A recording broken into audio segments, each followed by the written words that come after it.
Ano sinabi nila? 12,000 ang namatay, 15,000 ang namatay. Hanggang umabot na sila sa 30,000 ang namatay. Noong sinabi na bigyan nyo sa amin.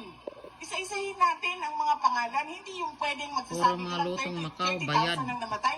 Tapos kahit isang pangalan, wala kang maibigay. Kung may tanim bala, merong tanim patay. Correct. Tanim boto. Diba? Yan ang hawak-hawak nila ngayon. Tanim Laban kaso. sa dating Pangulong Duterte. Mga demonyo. Wala man lang sila kahit isang ebidensya na nagsasabi na totoo ang mga paratang ni Trillanes. At dahil nga wala na patapos na ang ICC bilang isang institusyon. Wala na silang kaso. Isa na lang ang kaso nila, yung kaso ni President Duterte. Nakakita sila ng isang administrasyon ni Marcos na ayaw niya na naririnig na merong kumukontra at nagsasabi na mali ang ginagawa ninyo sa pamahalaan natin sa Pilipinas. They're stifling dissent.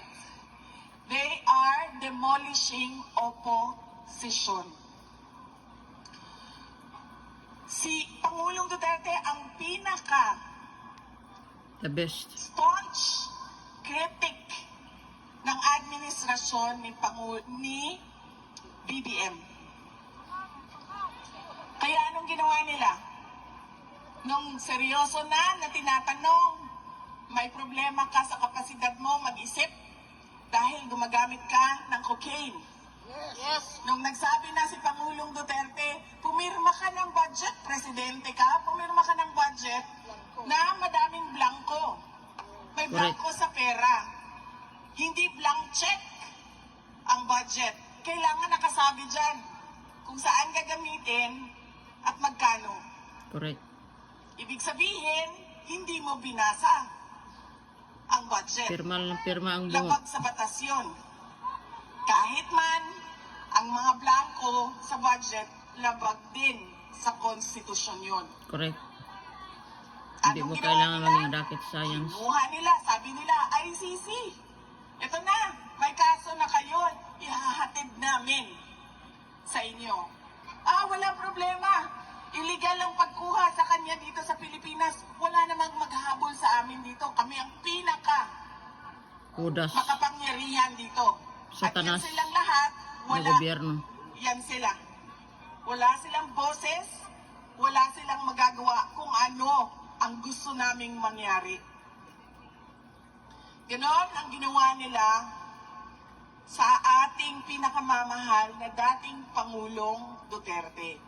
Noong isang kahapon, nandito ako, bumisita ako kay President Duterte. Sinabi ko sa kanya, bukas meron kaming rally.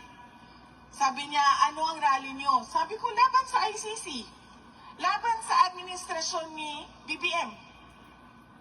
Kasi mali naman talaga yung ginawa nila. Of course. Hindi naman pwede na itama Walang mo ang proseso. isang mali sa paggawa pa ng isa pang mali. Tama. Diba? Tapos sabi niya, bakit meron pa bang mga tao na pumupunta doon? Sabi ko, ang daming Pilipino sa buong mundo ang laging gumagawa ng pagtitipon. Sabi ko sa kanya, kahit 5 na lang kami doon sa park, magsasalita pa rin kami. Dahil kahit 5 lang kami, ay mali pa rin yung ginawa Tama. nilang pagdukot sa iyo. Hindi naman dahil madami tayo, ay tama. Pag konti na lang tayo, ay mali. Ay tama na yung ginawa nila. At dahil marami tayo, mali yung ginawa nila. Hindi. Kahit mag-isa lang akong tatayo dito, tama! Alam mo ma'am, may nakita ako isang babae doon kahapon. Ano siya, foreigner. Doon sa may train station. May dala-dala siyang sarili niyang Placard. speaker. At nagsasalita siya, hindi ko naiintindihan dahil Dutch ata yung salita niya. Nagsasalita siya, mag-isa. Walang nakikinig sa kanya, walang nakatayo sa harap niya, pero nagsasalita siya. Naisip ko, aabot din ng panahon na ganun na rin ang gagawin ko. Kahit mag-isa ako, magsasabi at magsasabi ako sa May ICC. katotohanan.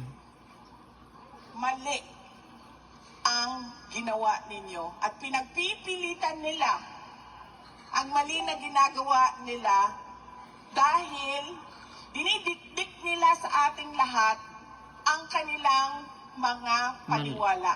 Mali. Kasama mo kami! It's a very Western-centric mindset. Nakita nyo ba kung meron silang nakuhang mga malalaking detainees, mga akusado? Wala. Saan sila lagi kumukuha ng mga tao na nililitis nila? Sa Africa. Andun sa loob, kasama namin. Hindi ko lang sila makausap dahil French ang kanilang pananalita. Ganon ang ginawa ng Oh, 6 minutes na. ICC. Ngayon,